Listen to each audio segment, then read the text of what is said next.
architectural visualization is a very slow process, but with real-time engines, that's completely flipped on its head. You can design in the real-time engine, you can see the results immediately. We're seeing a lot more adoption with digital twins, a digital representation of a physical thing. You can even design parametric properties. We are starting to introduce aspects of AI, but we're very cautious. We don't want to take away from any of the creativity that our users are harnessing using our tech. Gaming engines are changing the way that the construction and engineering sector are able to visualize rapid data. Hi, and welcome to the Innovation Labs. I'm Grace Newey, and I'm joined here by my colleague, Jack Lee from Atkins Realis. And today we will be speaking with Simon Blakeney from Epic Games. Simon, hi, nice to have you here with us today. Thank you for inviting me. No problem. I was just wondering whether you'd be able to tell us a little bit about yourself and some of the work you do with Epic Games. Of course, yeah. So my name is Simon Blakeney. I'm a technical account manager for Epic Games. My primary role is to help our customers with the technical adoption of the Epic ecosystem. I also work across different industries. So I support the AEC industry, architecture, engineering, construction. I support customers over automotive, fashion, and also some in the media and entertainment space. And I've been with the company just over 5 years. Prior to that, I worked for Arup and Partners for 12 years as part of their advanced digital engineering team. And I love to bring ideas, technologies, ways that we can use real-time engines to architectural engineering projects. I think there's a lot of scope to go a lot further than what we've reached at the moment. So Epic Games, I mean, the clue is in the name, right? It's games. Yeah. Tell us a little bit about some of the work that Epic Games do in the context of the construction and engineering sector. Yeah, so we work with many customers across architecture, engineering, construction, everything from digital twins to configurators, ArcViz, architectural visualization. Many of the customers realize the potential of real-time technologies, the speed it can give them for decision-making, for iterating on designs. There's a whole plethora of ways that we see AEC companies using our tech at the moment. That's really interesting, Simon. Before we get into further questions, let's just take a few moments to look at some of the capabilities of Epic Games and Unreal Engine.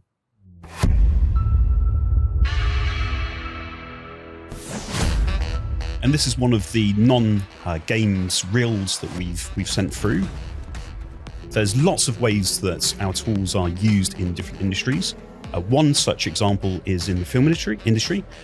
Hundreds of films use our technology as background plates. It's used as part of the animation process on a lot of productions. In the automotive space, you see configurators for vehicles. You see our technology also embedded into vehicles themselves. So Rivian is one example of that, where the vehicle itself is driven by the UI in Unreal Engine. Stop doing that. Let me see We also have lots of customers across fashion. They will create garments. They will create different design methodologies using our tech. And these are just some of the capabilities that we have. Here you're seeing some live broadcast examples as well. So if you have an event such as a theatre performance or somebody presenting on stage, we can control the light fixtures using DMX protocols. We can also control aspects of sound. There's limitless possibilities in that space.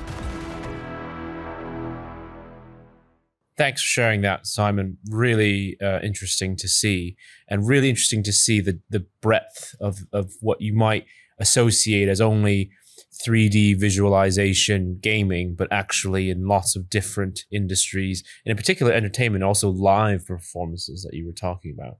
So what struck me was, your background. You were at Arup, you were within our AEC industry.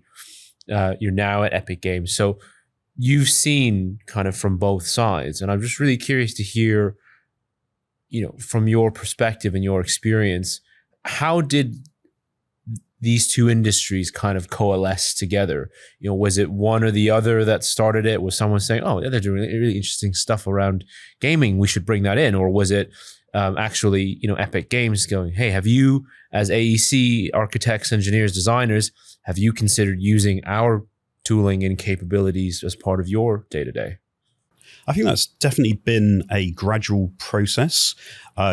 Architectural visualization has worked hand in hand with architecture and engineering firms for many years, but it's a very slow process. So if you look at some of the offline rendering solutions in the past, you might wait potentially hours for a single image to process to get the results that you need to get that visual fidelity.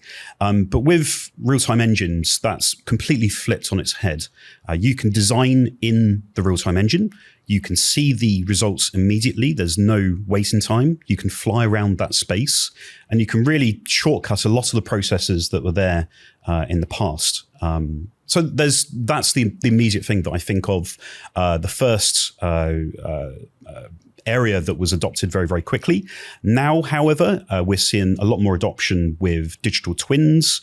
The power of augmenting REST APIs, for instance, with the visuals to be able to get increased insights on what a design is actually trying to do and the decisions you're trying to make there. We also see a lot of people exploring the prototyping phases of designs. So if you have an area that you want to explore, you may want to see how many floors a building can occupy without there being a conflict on a view corridor within a city, such as London. It's those sorts of processes that the gaming logic can help enhance as well. Yeah, it's really interesting. I think some of the problems we face as our company and in this industry, data is increasing massively at the moment in terms of the data we collect from our site, the data we need to visualize, the data we need to process. And really that's only able to be a reality for us by using some of the solutions that, like Unreal Engine, for example, to be able to, things like point cloud data, real large volume stuff. And I think it's really interesting that, we have this in our hands now, that we're able to actually leverage and use your technology to enable us to do that, because that's not been something that's been possible for us before.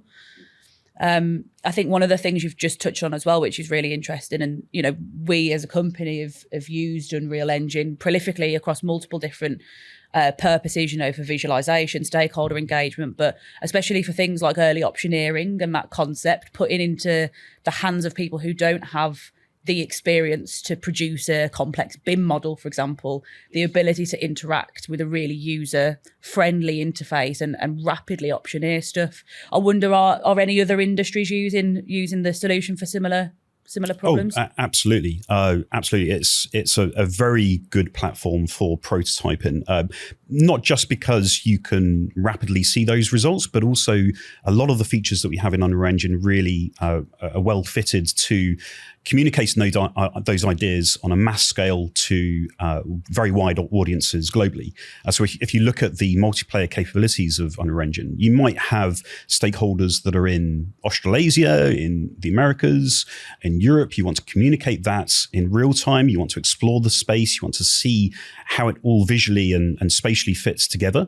The multiplayer capabilities allow you to do that very effortlessly. I think it's something me and you have spoke a lot about, Jack, is this sort of digital skills and just generally skills in the construction sector and what the future of that might look like as things are shifting and evolving. I think that's something I particularly like about the Unreal Engine solution is, you don't necessarily need to be a computer programmer to be able to get some really meaningful outputs out of Epic Games. Yeah, and that's one of the misconceptions, I think, that you need to have C++ programming experience to make an application. That's not the truth. You can use blueprinting, which is an inbuilt visual scripting capability that we have. You don't have to touch a line of code. We also have many people that provide plugins and starting points on the Fab Marketplace, and that could be bolted onto your Unreal Engine project. So you certainly don't need to start from a single line of code. You can shortcut a lot of those processes. And one of the things you said, skills, Grace, right? And we have a big problem around skilled labor within this industry. We don't have the younger generation is not clamoring to enter the world of construction. That's not top of the things that they want to study, and apprenticeships and trades, and those are also seeing declining demand. And one of the things that would be really powerful is to actually demonstrate that for this industry, it's not just about, it's not drawing things on paper. I'm sure it exists, but much, much smaller. Actually, the technologies that are being used are the same technologies that power the very video games that they were and probably still are playing today, that we are all playing today, right? And in fact, that there's all of these opportunities because of where this industry is going around visualization, around real time, that it's cool, right? That's what I would say. Like, it's cool to do this kind of stuff. It's cool to be able to use Unreal to visualize entire worlds that end up being created, right? And so, I see that as a huge opportunity to kind of bridge a bit of that gap between that. Yeah, that's definitely a huge blocker to mass adoption. The fact that we don't have the graduates necessarily with a skill base, and they may not be attracted to the AEC industry. However, what we do see is that there's a tremendous amount of crossover between the industries that are using the technology. So it may be that you employ a games designer or somebody that's working in the automotive industry into the AEC industry with Unreal Engine skills, and you'll find that they'll be able to tackle things like optimized routes to creating experiences. They're able to hit those visual fidelity targets that you're looking for. They're able to deliver on multiple platforms. So I think that's definitely something that we try to encourage as much as possible for candidates that maybe struggle in one particular space to look a little bit broader. You were talking about digital twins a while back. I'm just curious to hear what you mean by a digital twin. Unfortunately, it's become such a ubiquitous term that it kind of feels like software or technology. It could mean so many different things to different people. If you look at the media and entertainment space and you talk about digital twins, they may immediately think about a character. You might have a digital double of a character that you can film and recreate in different poses. The automotive industry, you might have a digital twin of each vehicle that leaves the production line. In fashion, it might be every garment. I think the definition that we follow is that you'll have a digital representation of a physical thing, and you'll have the data that connects to and from that. But again, that different flavors of that can completely be relevant, I believe. But we're seeing a vast increase in the number of firms that are seeing the power of augmenting real-time technologies with especially REST API data, where you have public resources. It could be flight information, weather information, all of these bits of information that don't necessarily mean much when they're separated, but when you have those pulled together in one space, both the location and on a time basis, there's all sorts of insights that you can garner from that. Simon, what does good look like then when it comes to digital twins? We see many fantastic digital twins, especially in China. China go to great lengths to have very in-depth digital twins for their buildings. We've seen examples of the whole of Shanghai being represented as a digital twin out there. Everything from occupancy monitoring to crowd flow evacuation augmented in there. So what more can we do as an industry? Because I think some of the challenges we're facing, we've had a lot of conversations about how actually we should all help each other a little bit more in this sector, between companies like Atkins Realis and companies like Epic Games and other technology companies. We should be working together better to get us all to the next step. And there's some real excitement here. It feels like we're going in the right direction. But what more do we need to do to really accelerate this? I think a lot of it comes down to the way that data is formatted. We see a fair amount of chaotic formation of data sets that don't necessarily lead into a fluid workflow for some of the real-time technologies that can can go on offer. So one example of that is if you have a building and you have objects that are very similar to one another, in Unreal Engine, you can instance that geometry. So you can load it once in memory, and then all of the other models that are very similar to that or the same as that can be referenced against that same model. So if there's slight differences there, that can mess up some of the optimizations that you can take.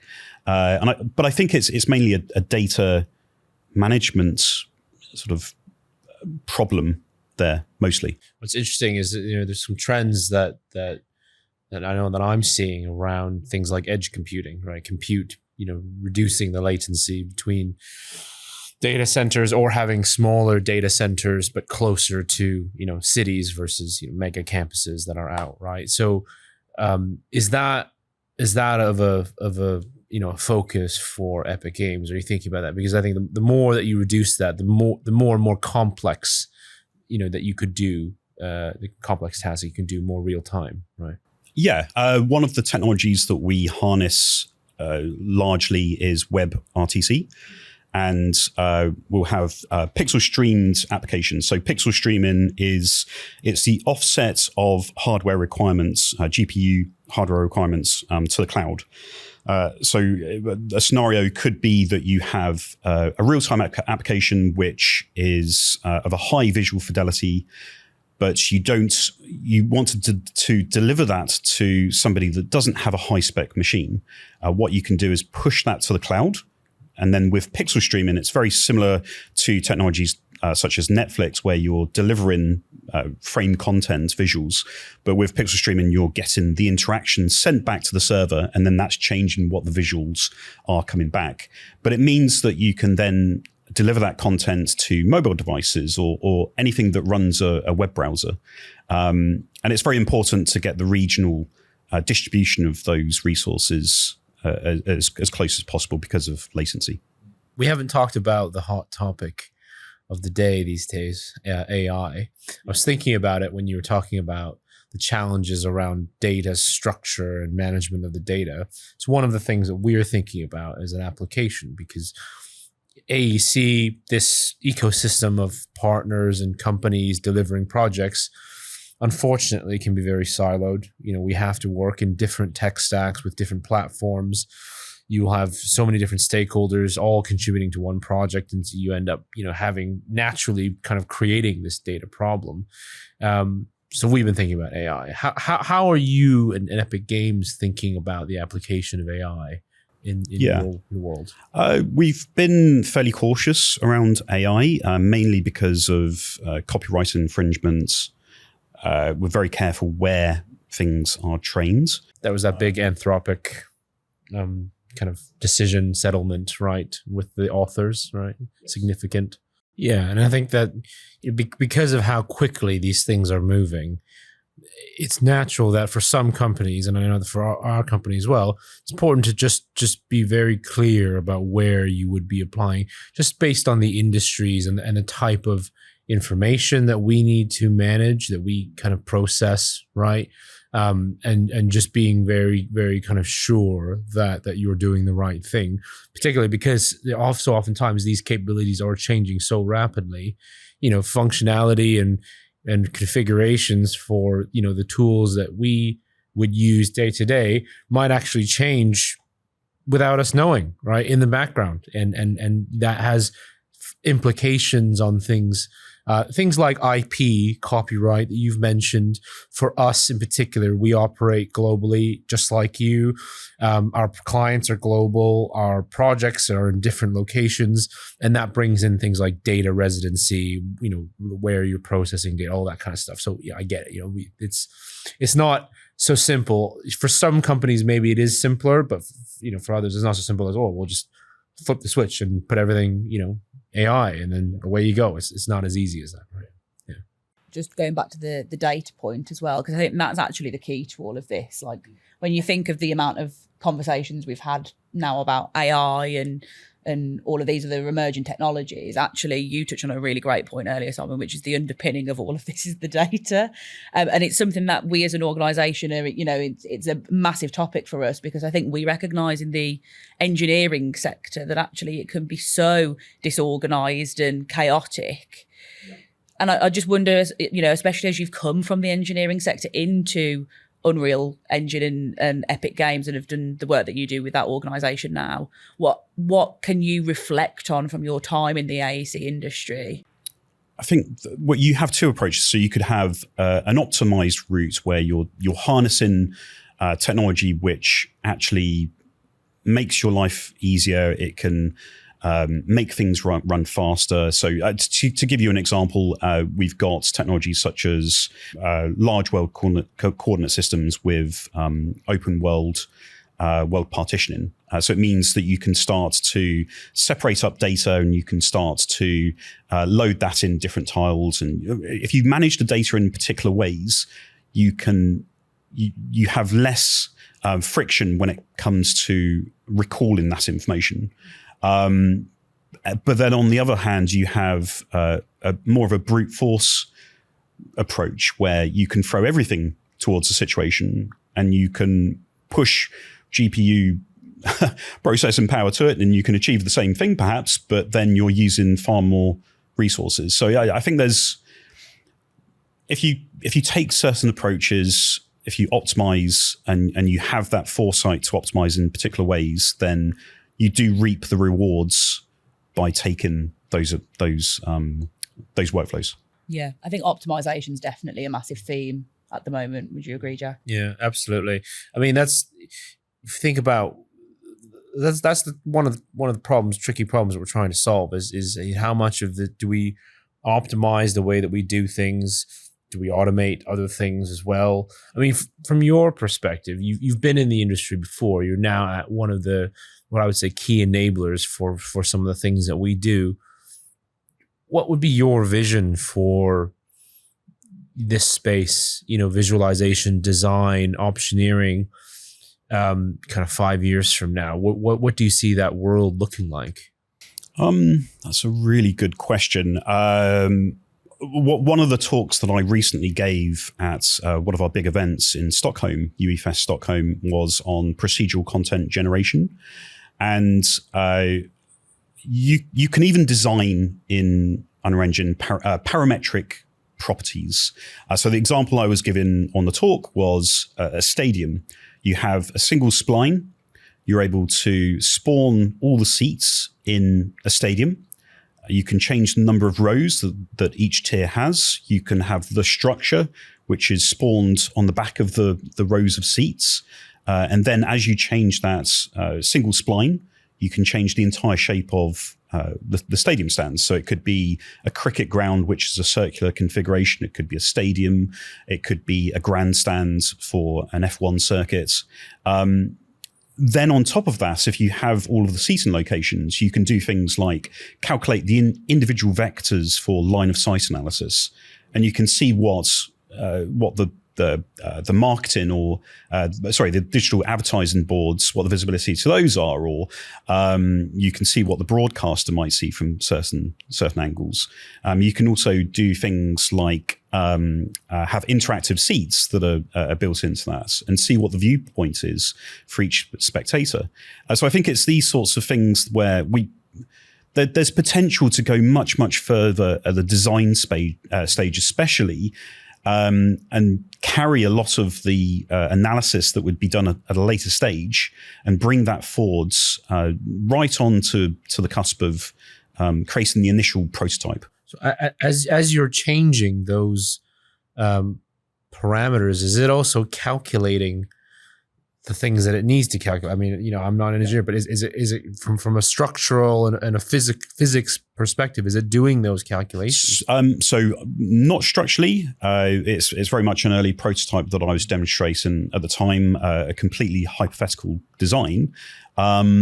We have seen a couple of applications that are starting to delve into structural analysis using Unreal Engine as the base, but not at the moment. I mean, that could be a later phase, perhaps. But just the sheer power of being able to test a concept, a prototype, is really easy to harness with the engine at the moment. Simon, I'm really interested to know, again, because you've got varied experience from having, had multiple different roles now in our sector. Do you think there's anything that we should be learning, especially from a company like Epic Games, who are involved in so many different industries? Do you think there's things we should be learning from other industries and taking forward to really accelerate this?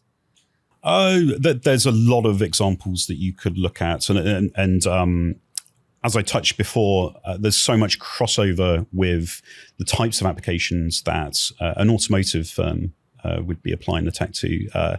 Let's have a look at human-computer interfaces.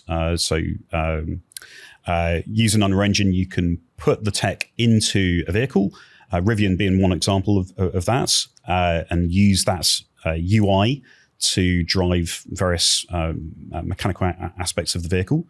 You could apply that same technology to, say, a controller for a building. So it could be that you're controlling various aspects from that same user interface. I think there's a lot of crossover there, and it's certainly something that we can guide yourselves and others towards going forwards. Yeah, I do think we need to be learning more from other sectors as well. And I think, working collaboratively with organisations and companies so that we can all achieve something together, I think is a real big thing. Yeah, I think it's no secret that I think engineering and construction, we are probably a bit behind other industries from a digital and technology adoption perspective, right? And I think that particular many of those industries, manufacturing, you mentioned automotive, right? Media, they have figured out a lot of the problems that we are having for quite a long time. Now, it's not necessarily exactly applicable. They'll say, well, every building is different, that, whereas you're building the same car, over and over again on an assembly line. But I would argue that, well, yes, the nuances are, but for many of the things that we design and subsequently, help maintain or supervise the building of, the bones of those things are roughly the same, right? There's some differences. There's differences, for example, for a door width for a hospital, because you got to get the hospital bed through, but it's a building with MEP, with structural, with certain architectural details. And so, it needs similar things with some details, right? So I think there's lots for us to learn. What's been some challenges in adoption in our industry, right? What has been the barriers? You mentioned data already, but what's limiting this industry's ability to really learn from other industries? I think maybe it's enticing people with the experience, the gaming industry experience, over to the industry. We do have lots of service providers that offer some fantastic AEC capabilities. So we see a lot of companies employ these service partners to push their capabilities forwards. I think there's definitely a level of increased sharing that could happen. We have a feature called Data Smith and Data Prep. And what that does is it allows you to bring in a BIM model or multiple BIM models, run that through a recipe that then interprets the data that you're bringing in from that BIM model in a certain way. So, for instance, if you're bringing in 100 doorways into Unreal Engine through Data Smith and Data Prep, you can add gaming logic to those doorways automatically, or you can add metadata to those doorways automatically. But these are recipes that you can share throughout the industry. It doesn't have to be isolated to individual companies. I think there's a lot of repeated effort that could, but I'm sure that's the same in every industry. Simon, we've talked today about upskilling the workforce. We have a bit of a kind of a skilled labor shortage in our industry. It's really important for I know us as a company. I think for certain for our other companies in the industry, and the world has been very much moving from 2D drawings to 3D BIM and everything. But sometimes, not everyone has those skills. So are there ways that you can think of or recommend for those who maybe have been in the world of 2D that might want to, take that leap into more 3D capability? Yeah, Unreal Engine, it can be a steep learning curve for some users. So what we do have is an application called Twinmotion. And Twinmotion is a fantastic starting position for people in various industries. It was primarily built for the AEC industry. So there are lots of connection points to BIM formats, for instance. You can import them directly. We have live link capabilities as well. If you're using applications such as Rhino, you can develop in Rhino, but have that live linked into Twinmotion and see the visualization results as you're still designing your piece. And there's lots of ways that people can use it as a fast starting point with library assets such as vegetation, materials that you can drag and drop into the environment and apply to those models. And it's a fast track way of creating images, animations, 360 views, and pixel streamed experiences. Simon, thank you so much for joining us today. It's been a pleasure talking with you. I'm sure we could ask you a million more questions. At the end of these episodes, we like to ask our guests some quick fire questions. So just short and sweet answers if you can. So question number 1, what is the best invention in the last 50 years that you could not live without? I think that has to be the internet, TCP, IP protocol. Most of the things that we have today, what I interact with, I couldn't have. We have the Fortnite Galactus event, which reached 15.3 million concurrent users. It has to be the internet. Yeah, I think that would be hard to argue with, to be honest. And what book are you reading at the moment? I've just started Snow Crash by Noel Stevenson. It's long overdue. But to be honest, it's mainly manuals, documentation. We release extensive release notes. So documentation takes up all your time. You're reading all the things that no one else is reading. Exactly. Yeah, I take the painful tasks. Yeah. Awesome. And finally, what piece of technology do you think is either really, really overrated or super underhyped? I think, well, not necessarily a current trend, but web APIs. I think RESTful APIs, web RTC, there's so much possibility of connecting up data sets. And I think that's something that is very much missing from a lot of conversations. I see a lot of companies that don't have web developers, for instance, and if they had some of that knowledge in their firms and they link that with real-time engines, there's all sorts of possibilities that could spawn from that. Amazing. Thank you, Simon, so much for joining us today. It's been a really interesting discussion, so thank you for that. Join us next time for the next episode of Innovation Labs. And in the meantime, please comment down below and let us know what you think of the use of gaming engines in the construction and engineering sector. Thank you. We're expecting people on site to do so many different things all at once, and to contain all of that in your head, it's impossible. And that's exactly why we get errors that happen on site. We're very information or document rich in the sector. We're trying to move away from form filling exercises. We capture data in a light touch, seamless way that leverages AI. One of the reasons we started Qflow was we wanted to leave the world in a better place than we found it. The built environment overall has a huge influence globally to make that impact.